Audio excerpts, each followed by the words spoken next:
जय हिंद दोस्तों।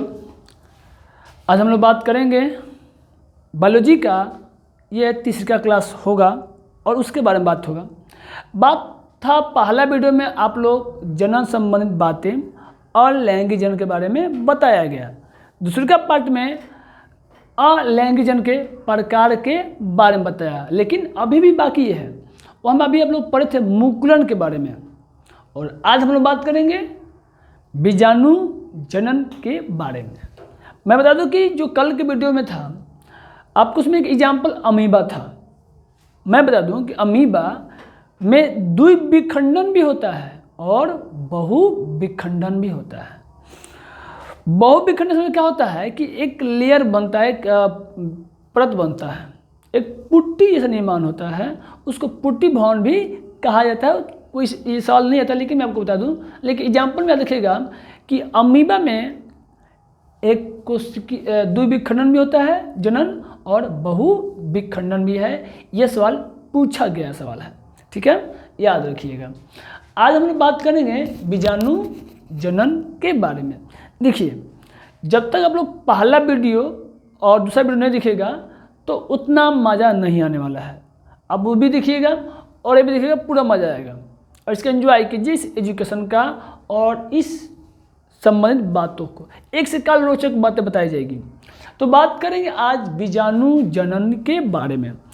जितनी बातें हैं आप एंसेंट बुक अगर पढ़ते हैं तो बहुत अच्छी बात है, और ये जितना बातें हैं एनसीईआरटी का निचोड़ है, और उससे भी अधिक बातें आपको बताई जाएगी। पता क्यों?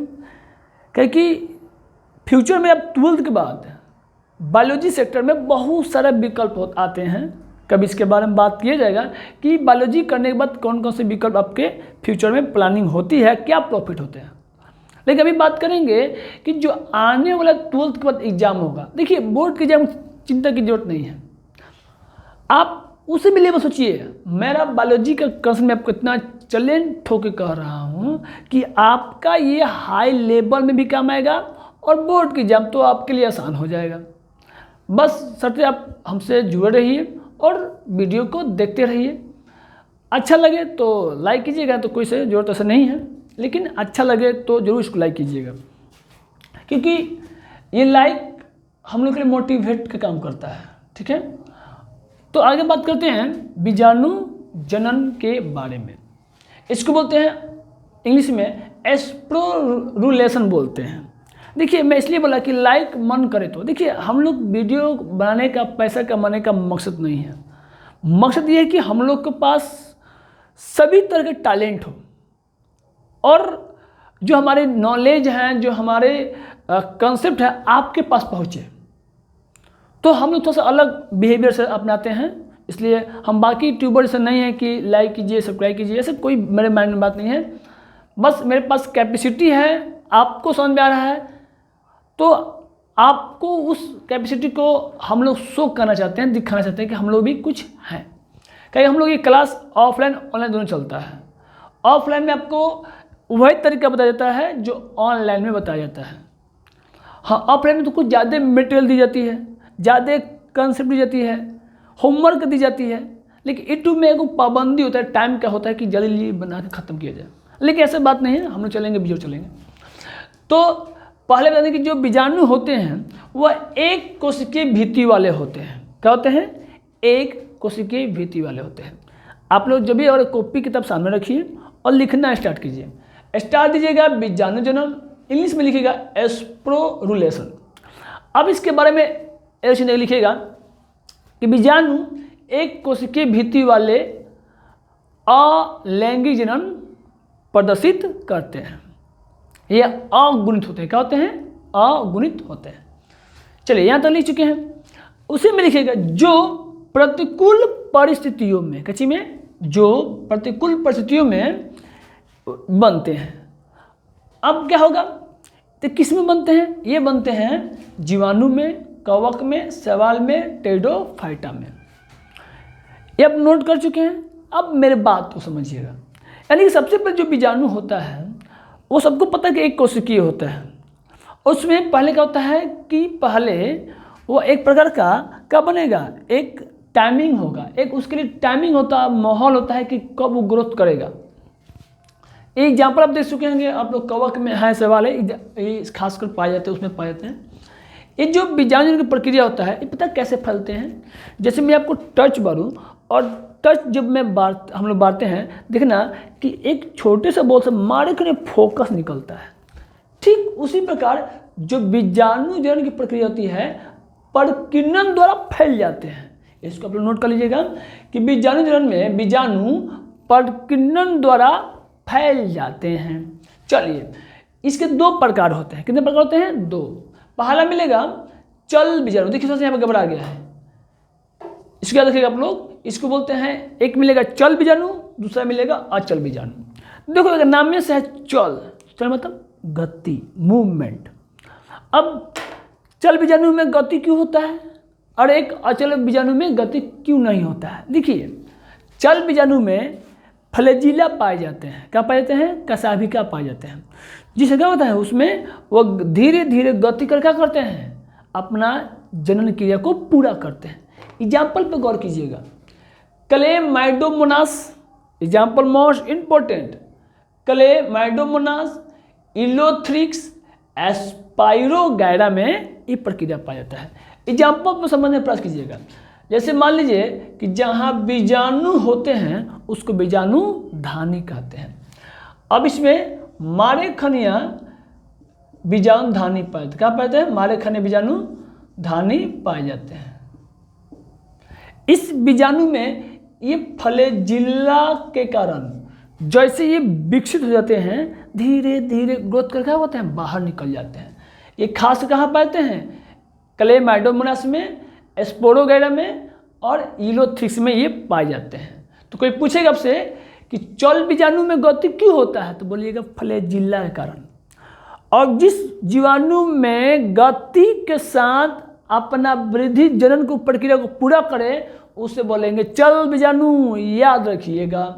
जबकि एगो मिलेगा अचल, अचल माने क्या? नहीं गति हो, सिंपल बात है। अब उसमें नहीं गति हो, उसके कारण क्या है? तो अभी बोला मैंने कि एकरा में क्या होता है, फ्लैजिला नहीं होता है, यही कारण होता है। बस इतना ही बात बोलेगा, बोलने में आदमी का दिमाग हो जाएगा, हाँ लड़को जानकारी है।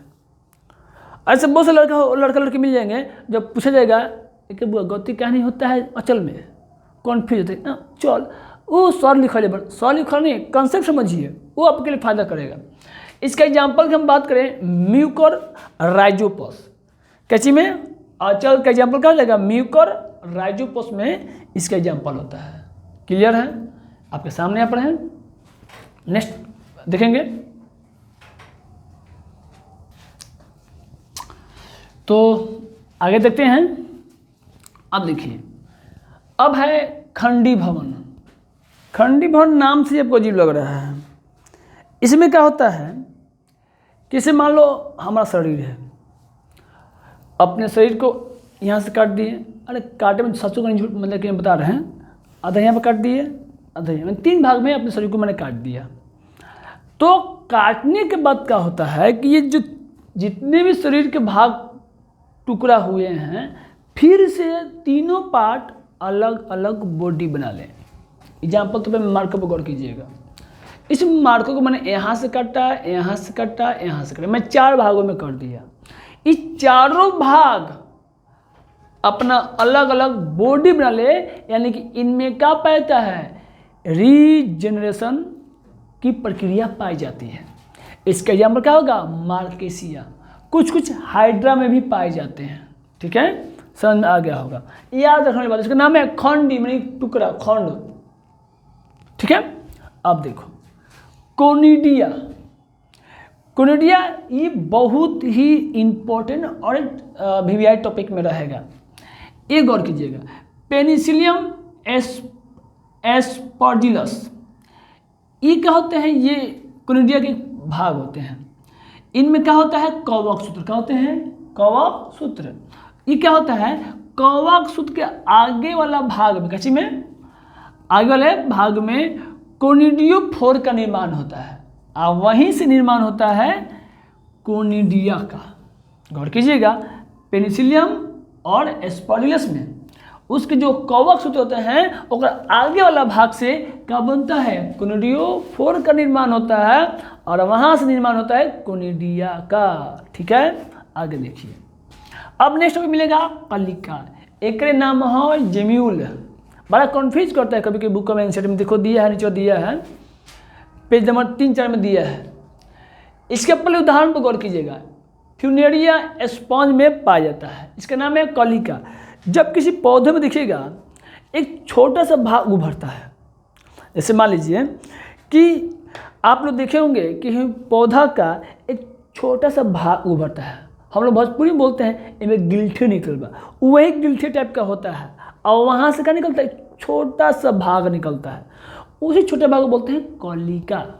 क्या बोलते हैं, कलिका। खासकर जितने भी लड़के सब होती है बोलती है कि अभी फूल का है कली दे रही है, जो कली है ना ओकरे के बोला इसमें जेम्यूल। कौन पूछ दिया लड़की सबसे कि तू लोग बड़ा बोलता है कलिया, क्या बोलते हैं, कलिका, ठीक ना, कलिका। लेकिन जब पूछा जाए कि जेम्यूल का है तो लगेगा सब दिमाग टोने की, जा जेम्यूल का है, उसी का इंग्लिश होता है। तो क्या होता है, एग्जाम्पल खासकर फ्यूनेरिया एक पौधा होता है उसमें पाता है, और जबकि स्पॉन्ज में एक जंतु होता है इसमें पाया जाता है। चलिए एगो अंतिम है पुनरुद्भवन, इसको लिए बोलते हैं रीजनरेशन। अच्छा, कभी आप लोग देखें क्या छिपकली को, भाई सबको देखा होगा, नया बात का है।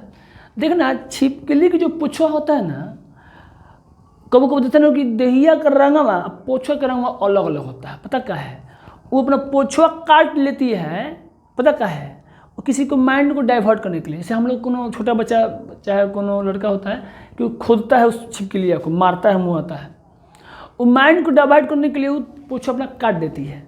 अब होता है जा पोछुआ कट डोले, तो लोग कन्फ्यूज होते हैं कि जा बेचारा, बड़ा मजा आता है। लेकिन बाद में क्या होता है ना, वो चालाक होती है, वो जहाँ से पोछा कर लेती है, तू तो ध्यान भटका होने वो चले गई एकदम स्टाइल में, फिर निकलेगी नया पोछ लेके।